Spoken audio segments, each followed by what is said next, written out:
after India's suspension of the Indus Water Treaty, Pakistan is set to receive another blow, this one from Afghanistan, where the Taliban aims to build dams on the River Kunar to choke downstream flow into Khyber-Pakhtunkhawa in Pakistan. The Taliban has termed the move an internal development to boost food security that is not intended to harm downstream flow. So that is the big situation that's emerging on along the borders between Pakistan and Afghanistan. Akanksha continues to be with us on the broadcast, given this huge move that's coming in from the Taliban regime inside Afghanistan. So Akanksha, when it comes to the border skirmishes between Afghanistan and Pakistan, then is the anti-terror dossier emerging from Kabul, and now water wars. Does it seem that the Taliban regime is using India's playbook against Pakistan?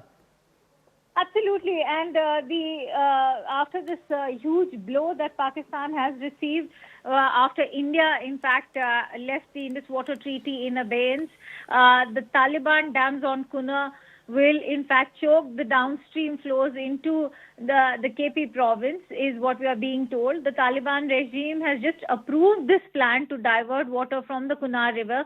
The project will channel water through the Gambhiri Desert to the Duranti Dam reservoir in Nangarhar province.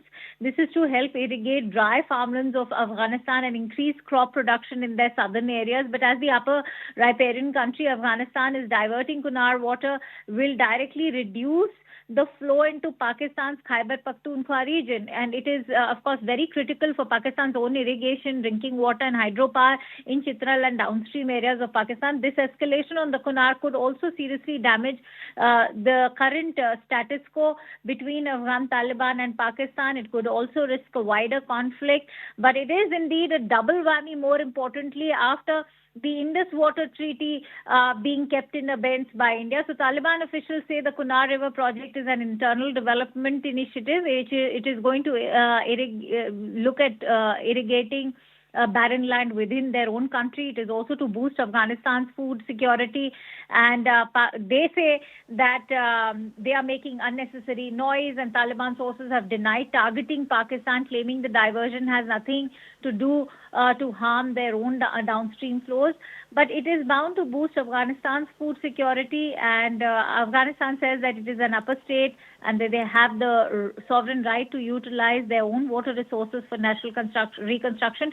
But remember, it is also a double whammy of sorts. Apart from India's Indus Water Treaty being kept in abeyance, the fact that the Torkham trade border route has also been suspended between Pakistan and Afghan Taliban has already impacted the trade to Pakistan, because majority of their, say, crop exports like potatoes were coming from Afghanistan.